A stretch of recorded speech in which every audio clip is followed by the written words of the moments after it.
So good afternoon, I guess. We're officially in the afternoons. Thanks so much for being here, everybody. For those of you who don't know me, I know we have some folks from across the law school. I'm Angela Knight, the HR director here in law, but this visit was 100% coordinated by Heather Martin and Deb Prestiani, our staff council representatives and your staff council representatives. So thanks so much to you both for putting Linnea's visit together. And we also want to thank you for being here, especially on this cold day, and thank Law IT for helping to put this, to live stream this event and support us during the noon hour. And I think the first thing, we just want to welcome Linnea Hanson, who's the executive director of Secure Para, she traveled down from Denver today and said amazingly she made it here in 20 minutes. So she is going to talk to us about changes that are coming up for Para for about 45 minutes, and then we'll have 15 minutes on the back end to ask any questions that you'd like. So thanks so much for being here, and I'll turn it over to Linnea.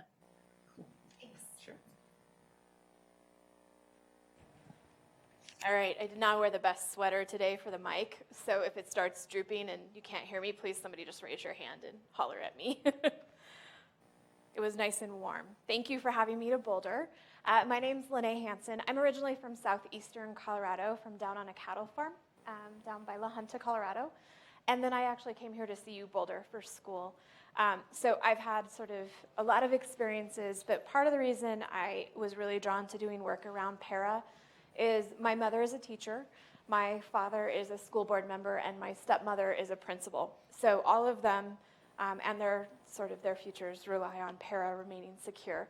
So I actually started working with Secure Para back in 2007. And the first thing I do in all of my slideshows is to remind everybody, I'm not Para. Para is the organization that collects your money, holds it. We are Secure Para, and what we do is we are a coalition representing all of you. And so we represent all of the members and the retirees, and we like to say the future members of Para. So what we do is we go out and do education all around the state. We work very closely with Para, which you will hear me call the bank that holds your money. We work with them all year long and have for many years. I was actually part of helping write Senate Bill 1. When that came through, so we'll talk a little bit about that. But I did want to start out with a little bit of history about Para and about sort of why we're sitting here today having this conversation, because I wanted to give just a little substance to why we're having to have any of these conversations about Para at all. So one thing, Para is over 500,000 Coloradans, and almost 96% of them, when they retire, stay here in Colorado. So one thing you will hear us talk a lot about is Para isn't just about the money it puts into each of your pockets. Anybody here not have Para personally? Okay, I figured if you were here, you probably did. It's not just your money, it's actually the money that goes into the economy. So think about all the spending that you will do when you retire. So you may have coffee with your former coworkers one morning. You may go buy something at the corner store. All of that is economic development going into the economy. So we have to remember that Para is actually really important, not just for those of you who will eventually receive a benefit from Para, but it's actually really important to Colorado. I told you I was from La Junta for this reason. When I go speak there, La Junta is this small farming community that, farming isn't really a way of life anymore. So we have 3 major employers. Folks are either educators down there, they work in the prison system, or they work at Walmart. During 2008, when there was a complete fallout of the economy, almost everybody down there lost their jobs. The only thing that kept the economy in La Junta afloat were the fact that 2 of the top 3 employers were Para. And so those retirements were actually what kept La Junta afloat and kept a lot of those jobs around during really bad economic times, because those checks come once you're retired every year, no matter what happens in the economy, and that is really important. Next, I get a lot of questions about what Para even is. Some of you are younger. Anybody here retired yet? Okay, so everybody's still paying into Para, hoping that they will retire soon, I'm sure, and be able to draw on Para. So we are, the state division, pay 10.15 is what your employer pays on your behalf.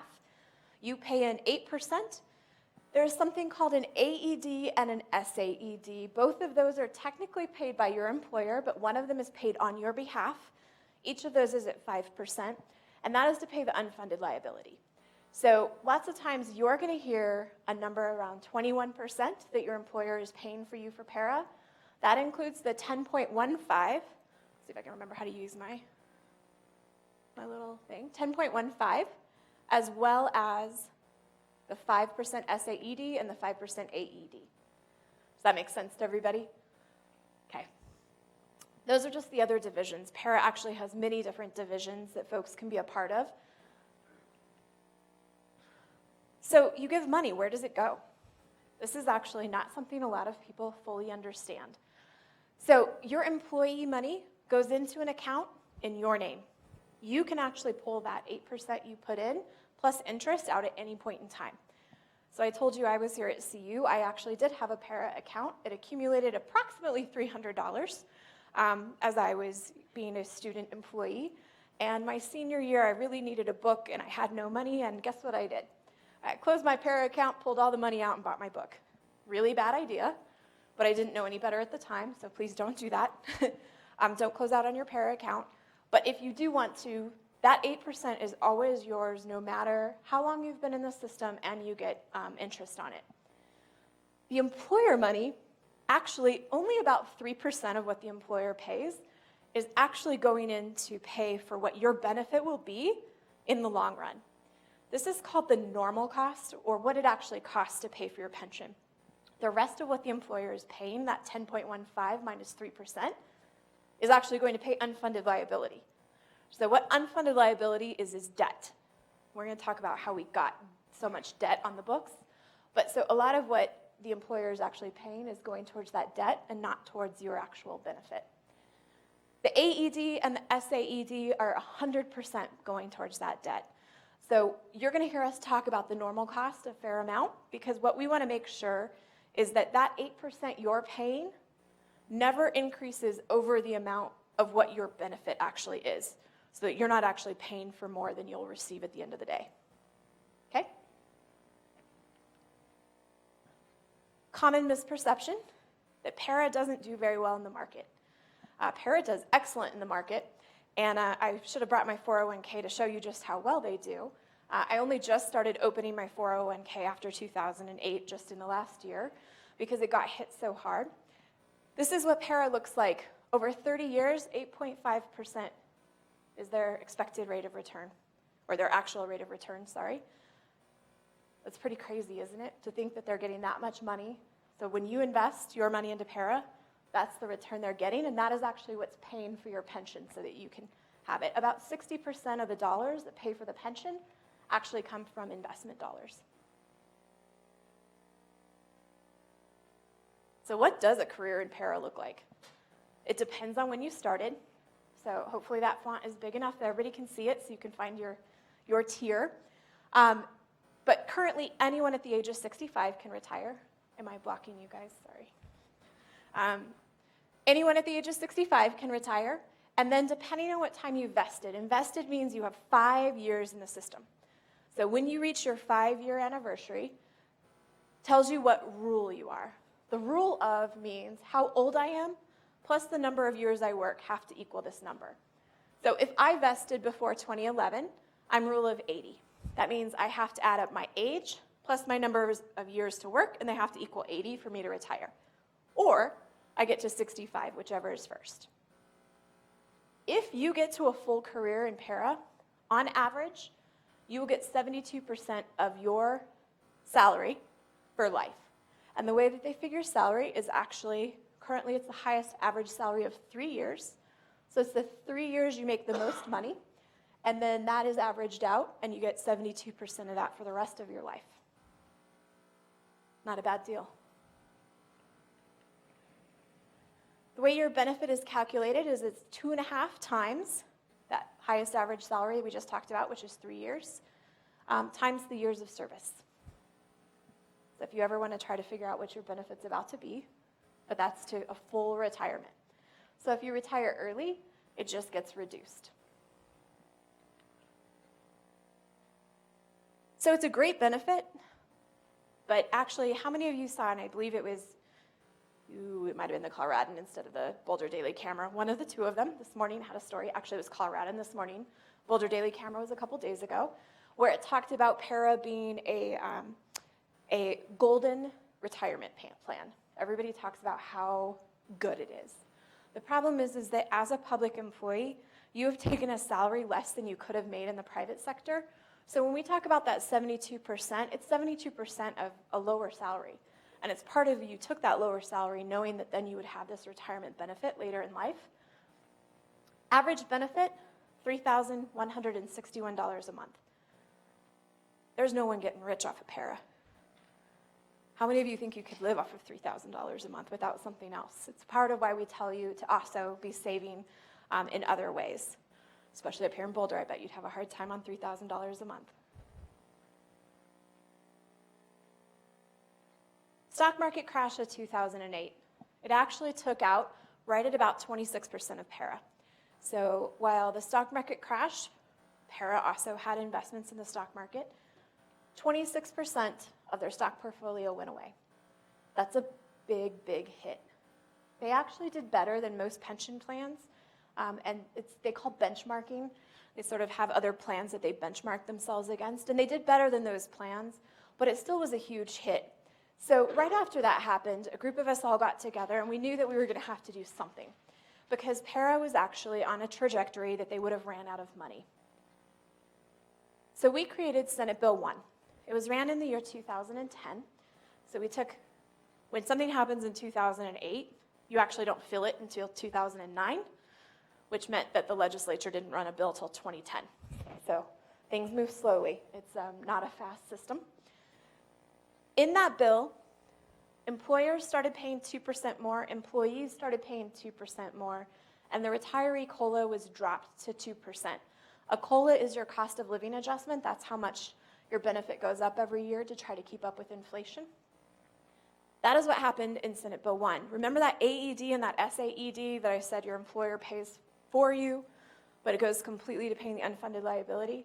Those are what were increased. So you didn't see additional money coming out of your check. You saw lost opportunity for raises.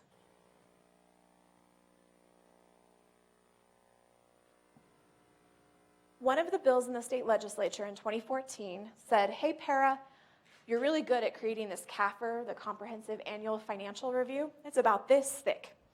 No one actually reads it.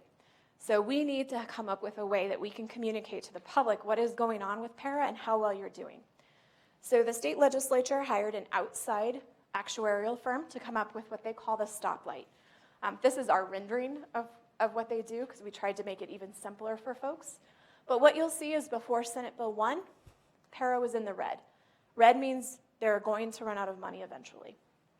Senate Bill 1 happened, it put them into the green, and slowly you see in 2015, 2016, it started getting into the yellow, and the last color is orange, although it doesn't quite look like it on that slide. What orange means is it's taking more than 50 years for Para to meet its full obligations. Not gonna run out of money, doing just fine, but it's taking a little longer than people would like to see it take for it to be fully funded.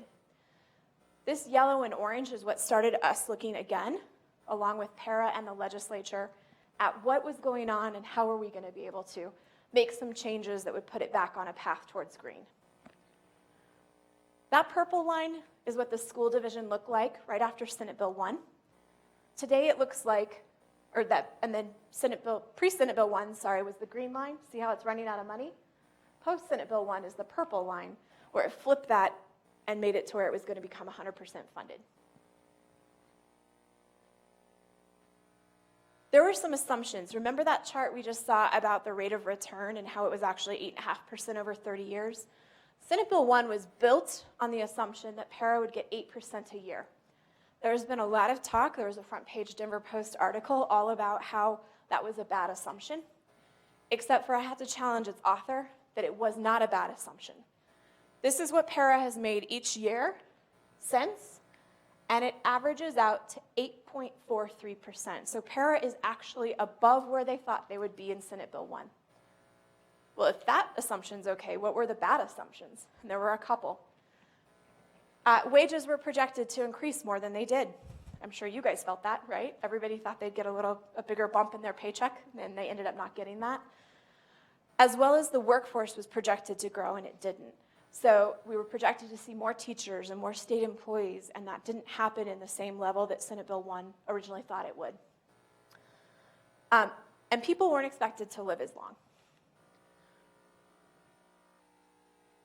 So in 2016, the Para Board, part of whom you elect, and you will actually have an election coming up, so you will start receiving ballots, and your vote is in May, and your guys' seat is actually up for election, so I would encourage you all to pay attention, because these folks actually make big decisions for you. What I believe one of your own will be running from here at CU, maybe even two, so we'll see. But they made two votes that changed things. They lowered the expected rate of return from 7.5 to 7.25. This made the time that Para was going to be fully funded extend by almost 20 years in the school division. So that was a big impact. The second one, congratulations to all the ladies in the room. You're all living longer. Problem is that when you live longer and you're guaranteed a benefit, then we have to pay out more money for more years. So by adopting new mortality tables showing that folks are living longer, it also added time to full funding by about 15 years into the school division. So you can see just those two decisions alone added right about 35 years into the school division. A little bit less in the state division, which you all are in, but the school division is the one in the worst shape. Now, if you think about it, I just said the ladies are living longer. In the school division, very heavy in the females. So lots of women in the school division, which is why you see such an impact in that division. So now, we had looked at the pre-Senate Bill 1 when we were running out of money. We looked at the post-Senate Bill 1 in purple, where we got back up to 100% funded.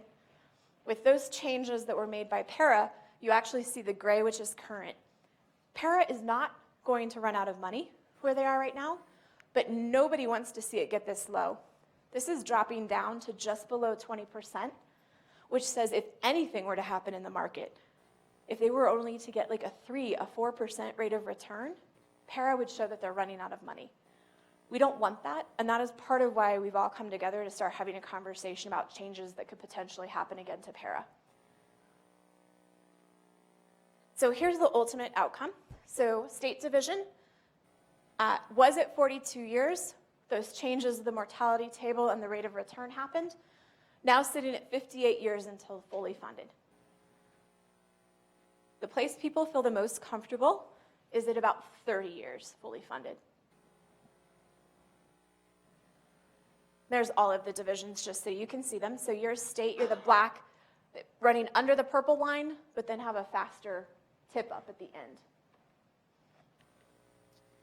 So the Para Board is 13 folks, 3 appointees, the state treasurer, and the other 9 are elected from the members. They sat down with their staff and said, let's come up with a proposal. They also did this in 2009, which ultimately became Senate Bill 1.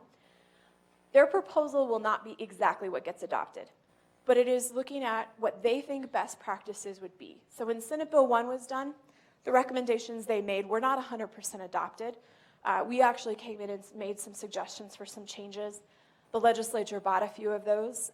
So you'll see something close to this, but it is up to the legislature to decide what changes happen. And they haven't gotten their act together enough yet to get a bill out. So we don't know for sure what that's going to look like, but we will in the next few weeks. So I divided this slide up so everybody could look at their part because everybody wants to know how it affects them. I speak to a lot of retirement groups, and the first thing they want to know is about their COLA. For you guys, for the active employees, you need to look at the left column. Para's board proposal is a 3% increase in your contribution. So you are at 8% right now. They're suggesting going to 11%. I will suggest that means you're looking at a 3% cut to your payroll, your paycheck, your take-home pay. I'm going to get to in a little bit where my group stands on this, but we're going to walk through the proposal as done by the board for right now.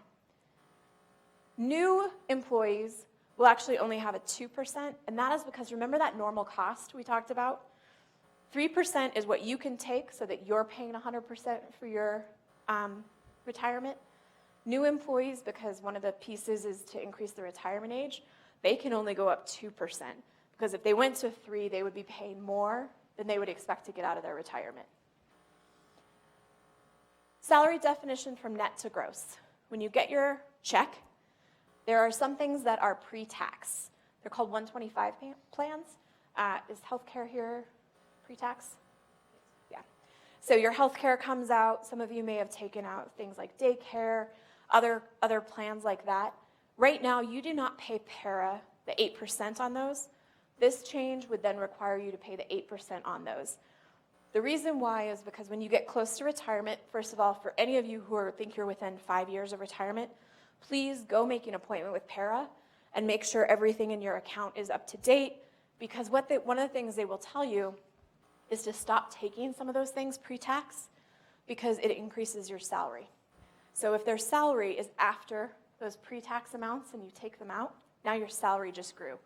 So your para benefit is on a higher salary than you were paying on. So it's probably a good policy discussion, but what we discovered as we started looking at it was it was hitting some of our most vulnerable communities the hardest. So those who make the fewer dollars in terms of salary take out more in their 125 plans. So we had a bunch of single moms actually coming up to us, and I should say single moms and dads, who take out all of their childcare in 125, and they were going to be the ones that would get hit the most by this change. We've suggested to para to pull back on this change and to do some more studying of it to figure out how it really affects every person. And they wouldn't be able to do it to your personal level, but let's figure out a little bit more about what that looks like for people. Next, 3-year COLA suspension. On the day you retire, you would not receive a cost of living adjustment for the first 3 years. So if you were to retire, let's use 2020 as an example, you would not get a COLA in July of 2020, July of 2021, or July of 2022. One of those years is because of Senate Bill 1, because we did do a 1-year COLA suspension then. And then this proposal has an additional 2 years. So it would be 3 total. Next, if you're not vested by 2020, so if you have fewer than 5 years in the system, then you would also see your highest average salary go from 3 years to 5 years. So remember when we talked about what does a career look like, and that formula had your highest 3 years of salary, it would now be your highest 5 years of salary. Quickly, for retirees, the 2-year COLA suspension, they would not see a COLA in 2018 or 2019. And then in 2020, the COLA would be reduced to 1.5%. There are lots of concerns about this because, as we saw some of the indexes, even just today, this morning that came out, inflation is coming back. And so will that 1.5 be able to keep up with inflation? The other thing I always challenge folks to think about is when we talk about inflation, it actually does not include medical expenses. And those of you who pay your medical insurance, I'm sure it has gone up a fair amount. That is not included. And so when we do these types of conversations, we also need to remember that 1.5% probably won't even cover the increase that they're going to have to pay that year for medical care.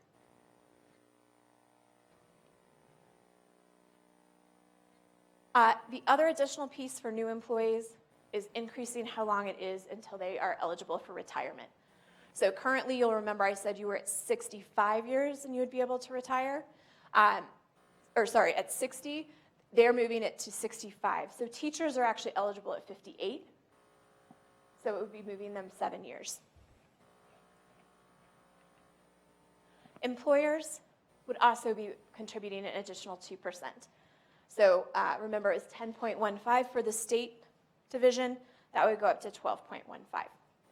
So the way to summarize this, because remember I told you Senate Bill 1 was sort of the 2-2-2 compromise is what we called it. You're back sort of there.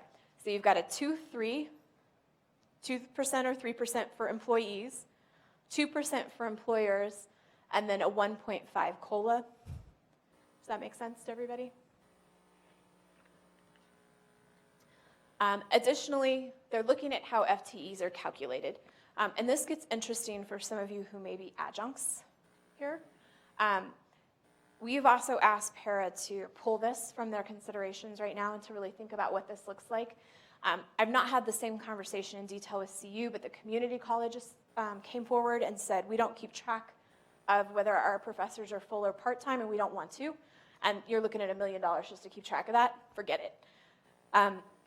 School bus drivers often work 30 hours a week, or like 29, to keep them below the 30 hours.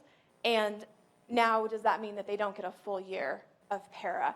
So we've asked para, and I believe this actually will be pulled out of the recommendations, although I've been surprised before. But again, something that's trying to make para fair, but we've really got to think about what those consequences mean to folks who are inside of the system. And then the last one is, if you're a part of the local government division, you actually have chosen to affiliate into para, so they can choose to disaffiliate. And when they leave, they have to pay an additional 2%. So good for us, more money into the system, and something we kind of don't have to worry much about. So there was your current funding. Remember, it went all the way down to 20%. And that is what para's modeled changes, is the red line up. So it puts para back into 100% funded within 30 years. And that is what it looks like for each division. So again, you guys are green, so you're the one sitting at the bottom that flips up to 100% in 2043, I think is the year.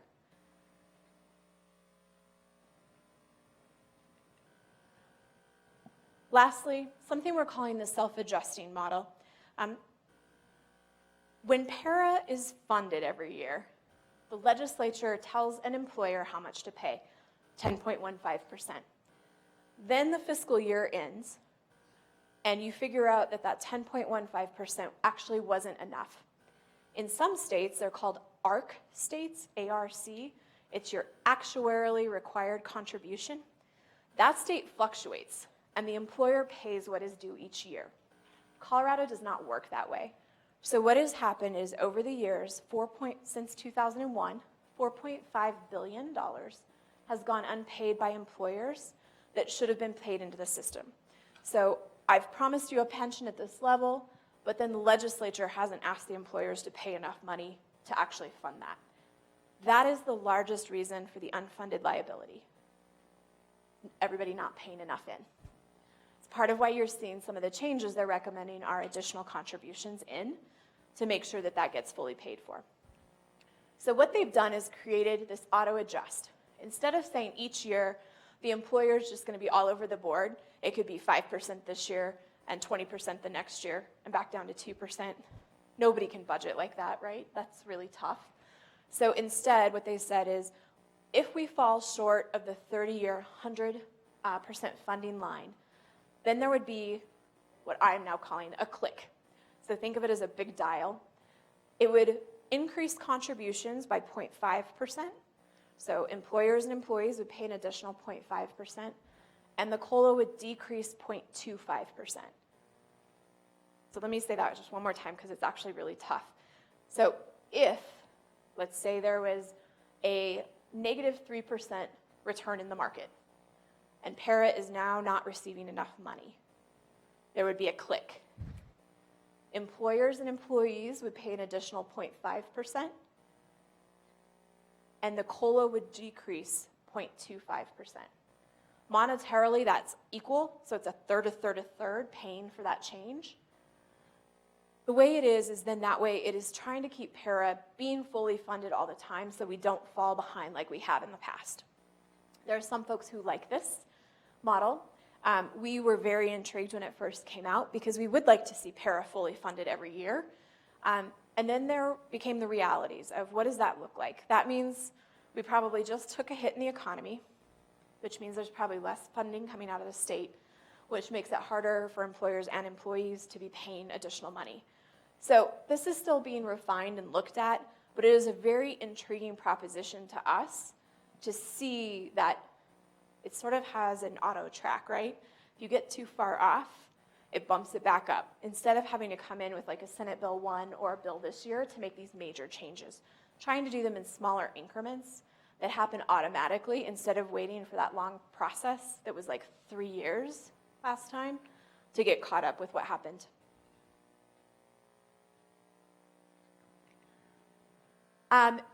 If the para board proposal was to be adopted exactly as it is in those slides, which I can't guarantee much, I can almost absolutely guarantee it won't be exactly like that. That's just the legislative process. 18% of the cost would be borne by the retirees, 19% on the employers, and 63% on current employees and future employees. This is because of that 3%, which is what makes it higher, as well as the increase in the retirement age. So Secure Para, my organization, said, wow, 3% pay cut, yikes. We don't know many people that we think could actually absorb that.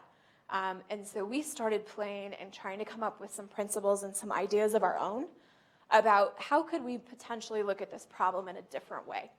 Because remember I told you, Para is the bank. They want to make sure that they have all of the money they can when they need it, because they want to always be in the safest position to pay out those benefits. We have just a little bit of a different view, which is we also want to make sure our employees are still able to either retire with retirement security and dignity, or still be able to take home a paycheck that allows them to put food on the table and pay medical bills. So we started playing around with some ideas. The first one, shared sacrifice. If you saw, the governor did put out a proposal as well that I don't talk about much because it's getting no traction at the state legislature, but it included no employer payment as well. We've said, you know what, the employer needs to be a part of this solution. We've actually had lots of talks with some of the finance folks at CU about how big of a part of the solution they need to be, but you've got to be there at the table. Part of the problem was that $4.5 billion that wasn't funded by the employers, so we need them at the table working towards part of this solution. That's the 9,000 minuscule numbers of how we got to $4.5 billion.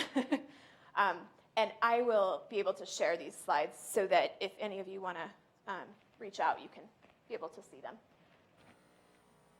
Second, I talked about it a little bit, take into consideration the effect on the person and not just the bank. And this was really important to us. So we started looking, if you move from a 3 to a 5-year highest average salary, what does it do to that person's benefit? It'll actually reduce the benefit over the life of the benefit by about 3 to 5%. That's a healthy chunk, but also those benefits for some of those lower income workers aren't as affected as much as the higher income workers, because it's those who are jumping the higher paid jobs that can't make a 5-year highest average salary because they're jumping from 75 to 90 to 100 to 110. Retirement age. Para was not able to calculate for us what impact that would have. Several of the groups that are part of Secure Para are very concerned about increasing retirement age. This would only be for brand new employees, remember, coming in. So the argument about people living longer, it makes sense to potentially work longer. The problem is there's so much recruitment and retention issues inside of both the state and schools that we're really worried about, can we find new workers to come into the public workforce if we're telling them they have to work longer before they can retire? The FTE calculation and the net to gross we've talked a little bit about, that we're worried about who does that really impact and how does it really impact them. So we've been encouraging Para and the state legislature to forego those two changes now and to have a bigger, healthier conversation about that. The COLA. The COLA actually really costs people a lot, and it's because you don't know what inflation is going to do. So one of the things we talk a lot with our legislators about are all of those checks that are going in that kept Lahana afloat during the 2008 collapse. If we aren't helping those checks continue to grow at appropriate levels, then those folks, every year they're living, get fewer and fewer dollars. So if Para's proposal, the 1.5% was to happen, in 10 years, retirees lose 7.1% of their benefit. And this would apply to all of you as well once you retired.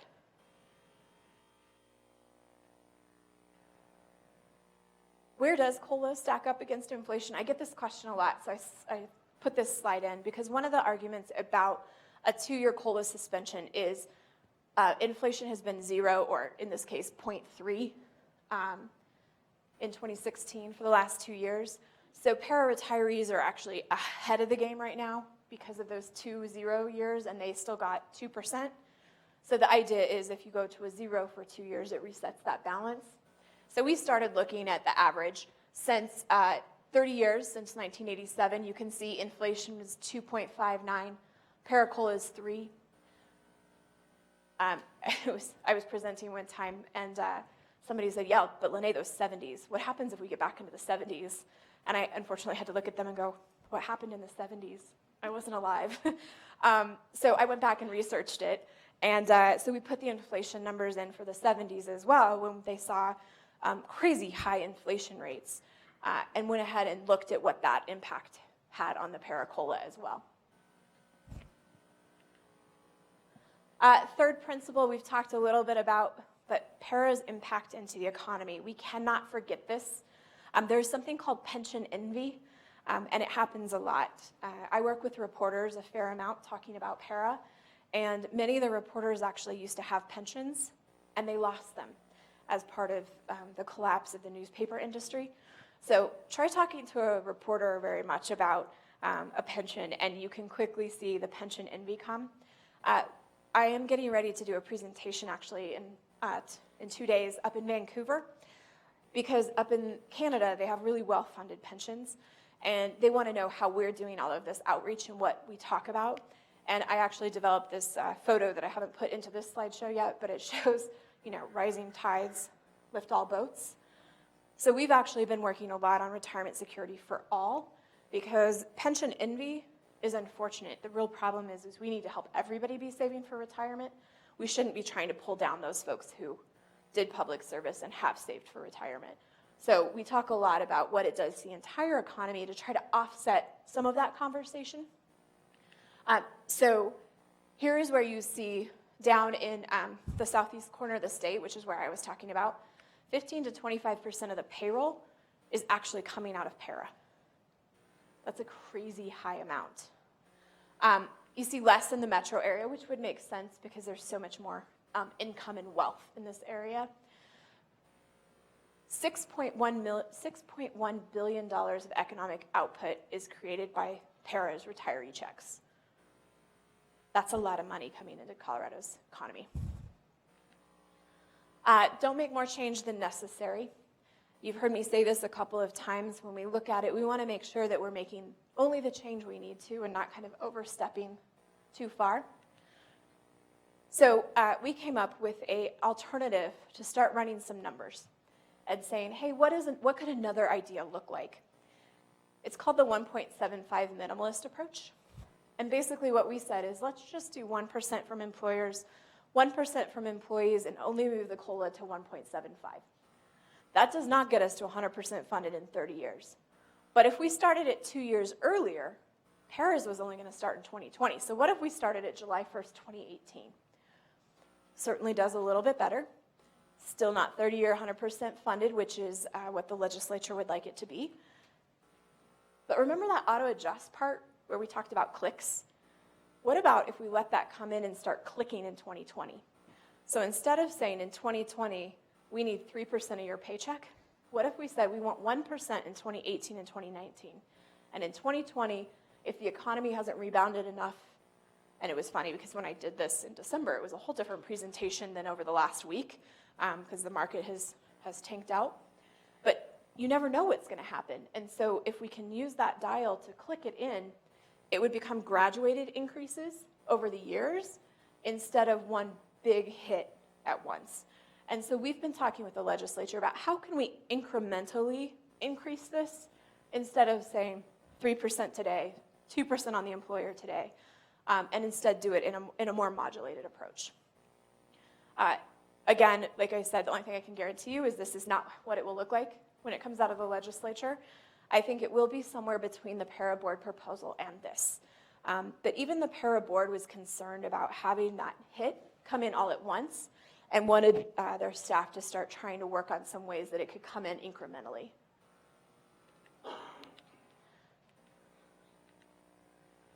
Don't make employees pay more than the normal cost. We talked about that a little bit already.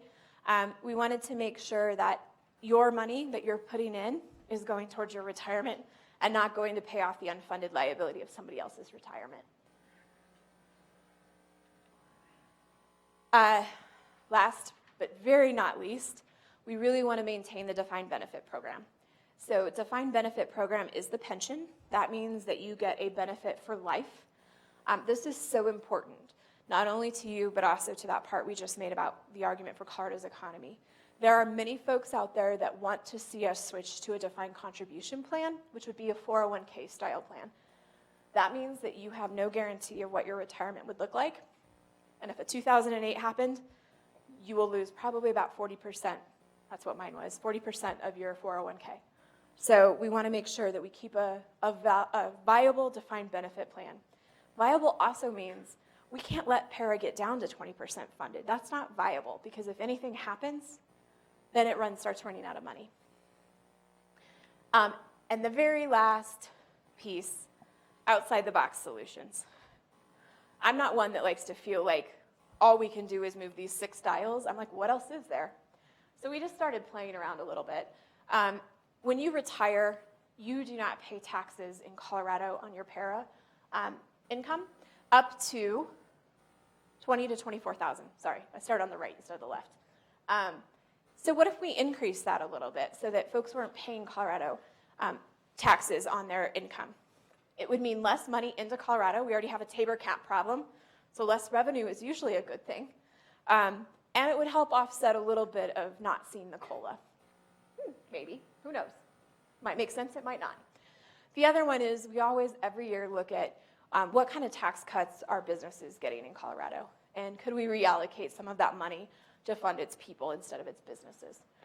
So a couple of different things we just looked at, but we're really encouraging folks to try to think a little outside of that box of how to help solve this problem. Timing. I have no idea. We keep thinking we will see a bill. I actually thought I might have seen it before I came up here today. We could get it this week, we could get it next week, but we do expect a bill soon. And then that's when the negotiations start, because once you see it in writing, then it will be a conversation of what parts do we like, what parts do we not like. These are all of the proposals that are out there. So this is actually what some of the legislators are working from right now, trying to look through and say, okay, what did everybody put together? I want to encourage one thing before we go to questions. Ooh, I went a little long. One thing, securepara.org is our website. We have a lot of information there, but I would also encourage you to go sign up, because we send out e-blasts at least once a week, sometimes more than once a week, letting you know, like, hey, the bill hit, here's what's in it, but also giving you the ability to reach out to your legislator or whatever legislators would be considering on a committee that day. So, and I will tell you, I will be totally transparent. We take positions on the bill, but when you go to email your legislator, if you don't agree with our position, we let you edit the email. You can say, I actually do support this bill, or I do support whatever. We just want you to communicate with your legislator, because they need to know that people care about para and that you're paying attention. So go there, sign up. If we annoy you, there's an unsubscribe button at the bottom that makes it really easy. But at least you'll know that when the bill comes and what's in it, so you could at least pay attention through this short period of time while we're trying to work through this. So let's go to questions. Heather actually has a mic, because believe it or not, we've been streaming this thing. All 10 million people who are watching. So who has a question? Oh, now that I told you you're streaming, you're going to be quiet? I don't believe that. All right, who understands the auto adjust piece? Did you understand the click and how it would slowly click everybody up? So the part we didn't talk about the auto adjust is the benefit of it also clicking down. So let's say we saw another 5 years of complete awesome growth in the market and started getting more money. It can actually, the dial goes both ways. So if that happened, contributions could be decreased and the COLA could be increased. Now, I will tell you, I've run the scenarios enough. Not exactly highly likely, but it is a nice protector that if you got several years of really good returns, that actually the people who were involved in para at that time would get to see some of that benefit. All the way in the back.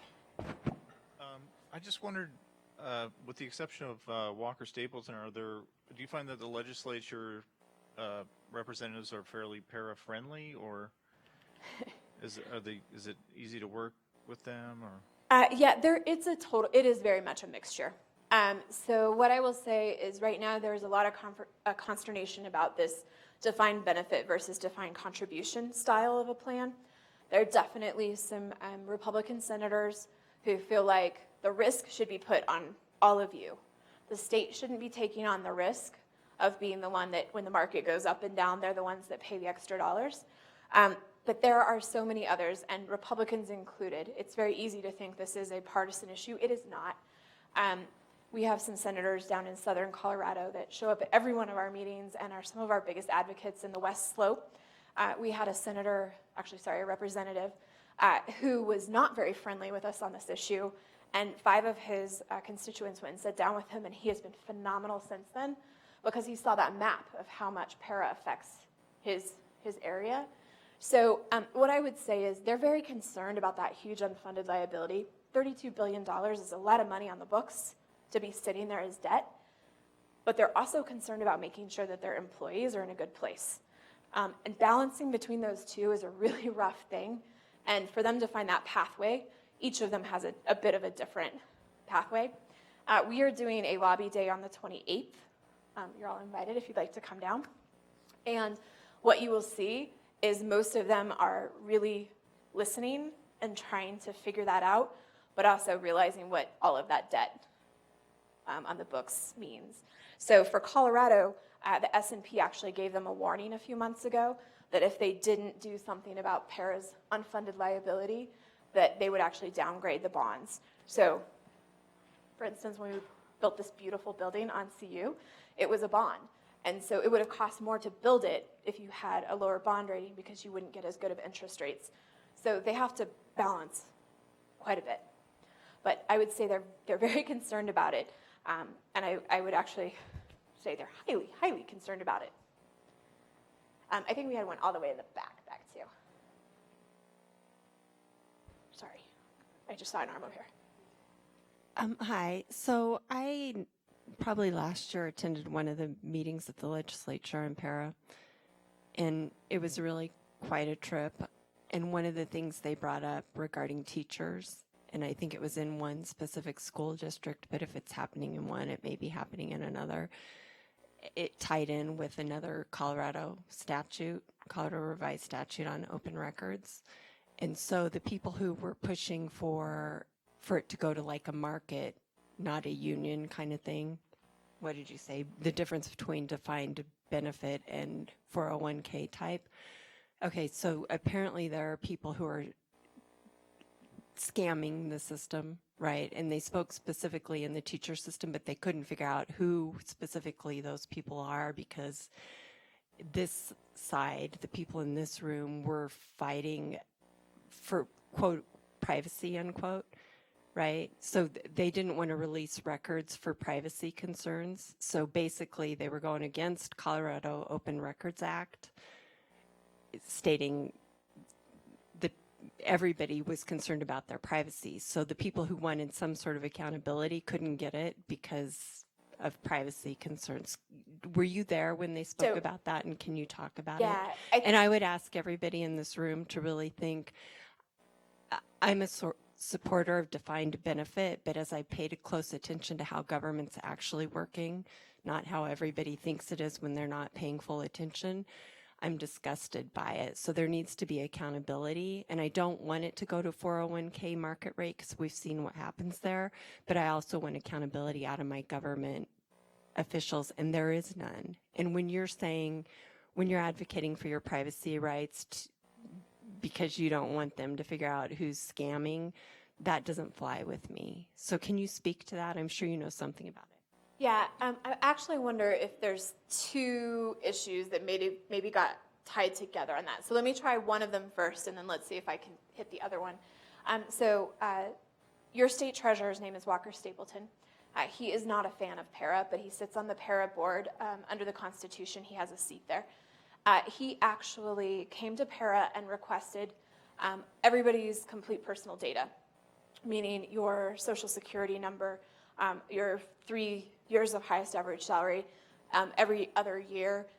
What he claimed he wanted to do was just look at the data, but he has to give a fiduciary responsibility. So the para board said, sorry, you've not given a fiduciary responsibility for why you need this highly detailed level of data. So they declined. He sued para, and it went all the way to the Colorado Supreme Court. And the Colorado Supreme Court also ruled that there was no fiduciary reason to need data down to that level. So what it is basically the para board sees, let me see if I can get back to one of them. They see data that is, so just for the record, this is actually like a 265 slide deck. So if you ask me any questions, I probably have it hidden in here somewhere. They get to see data about, here, this. So he wanted to see specifically who those 24 people were in the 200,000 and plus. And the problem is that violates some of your personal record rights. So under CORA, there are things that have to be released and things that don't. And it violated down into some of the things that don't. The abuse piece I think you're talking about is actually, there is some concern about in that top 88 and 24. So those are the folks who make a lot of money. I also bet if I asked on this campus, you guys could name several of them. Go for your football coaches. So there was concern about the highest average salary. So if you take your top 3 years of salary, you could go from making $50,000 one year to $500 the next, and now you get paid out on para if you got that for 3 years, right? But you might have paid your whole career in at 50. So he wanted to look into some of those pieces. So he claims the concern was really that it became so political. So I will say there are reasons to look at data, and then there are political reasons that you're going to try to go kind of smear someone. So what happened instead is Senate Bill 1 actually put in something called spiking. So you can only increase 8% a year. If your salary increases over 8%, lovely for you. Your para will only increase 8%. So what they tried to do is instead make policies that would hit some of these. There's a very famous example that unfortunately, I do not believe he intended to do this, but when Governor Ritter left as governor, so our governors make about $90,000. He then went to CSU. CSU paid him, I forget the exact number, let's call it $400,000.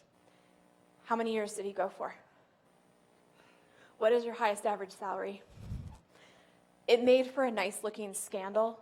He's actually now stayed there many more than 3 years, but it's that kind of stuff that actually leads people to wonder what's going on. And I think you can see some of that without having to know that person's specific name and address and social security number. There was just a bill in the state legislature, as House Bill 1111. We fought against it because, again, it had the same requirements that they could actually have gotten down to your individual data, and we want to protect that for you. But we do understand that there is some interesting things going in at 88 and that 24, which is part of why some of these policies became so important. Thanks. Who funds SecurePara.org? Yep.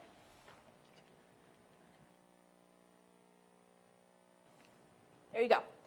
So we are funded actually by the members. So several of them are here. You actually are represented by Colorado Wins. I believe you actually have a chapter on your campus. AFT is public educators, mostly down in Douglas County, some up in Denver. State Patrol Association, they represent all of the folks in the State Patrol. CASE is the school executives. Those are like your principals, your superintendents, CFOs. CEA, which is the teachers union that represents most of the rest of the teachers outside of Douglas County. Colorado Professional Firefighters, they're an interesting one for us because the firefighters actually are not in para, but they know that how para goes, so will their pension. So they've been very supportive of helping us look into some of these issues. CS Para is a retiree organization of retired school and public employees across the state. When you need something done, boy, just ask those retired teachers. That's all I have to say. They put a lot of effort into protecting it, knowing that many of our youngest employees are not going to be paying attention to what's going on in para because they have so many other things on their plate. So as retirees, they really take that on themselves. Colorado Wins represents state employees. That's what I was just talking about. And National Public Pension Coalition is a national organization that's the umbrella. There are other states that they work in, but they provide support to us if we need help about what's going on in other states. Because some of these efforts that are trying to move us to a defined contribution are often funded from out-of-state efforts, so we can see what happened when they were in places like Florida. So do employees pay into each one of these in order to help pay for the salary to fund Secure Para? They do. So each of these groups pays in $5,000 a year. It's also why somewhere I do have handouts for you guys, and luckily I think there's enough here. Everybody laughs about how cheap I am, but you only get the cheap paper where you can still kind of see the other side through the piece. But we are, this is not a well-funded organization. This is shoestring advocacy. Yeah. Earlier, you mentioned that one of the contributing factors was that for Para's short funding is that wages did not go up as expected, and that the state workforce has actually shrunk or not grown at the rate that was expected to grow, despite the fact that our population is just skyrocketing. My question is, in the 16 years I've been here, we've had thousands of classified positions eliminated on campus, and the people who are coming in are not offered para. And I don't think that's particular to this campus. It's all of CU, so it could be a very large number of people who are not paying into the pension. Is there any talk about reversing that trend and stopping this hemorrhaging of state employees at higher education? So I think there's a couple of different conversations going on. One I will call privatization. I was actually thinking also part of that could have gotten conflated into your piece that you were asking about. So the Aurora School District actually moved its substitutes they outsourced them. And so the substitutes come in, then they're not part of Paris, they're not paying in. But then people who do get para actually get penalized if they're over in that system. So there's been some talk lately about that school district. So I didn't know if that was the school district you had heard about. But outsourcing has become a problem, sort of similar to what I'm guessing, I don't know all of the details of what's going on in CU Boulder, but trying to stop some of that so that we're bringing in the workforce back in is very important. I would say if you haven't ever worked with Colorado Winds before, they've been working on this a fair amount. It would probably be worth reaching out and chatting with them about it as well.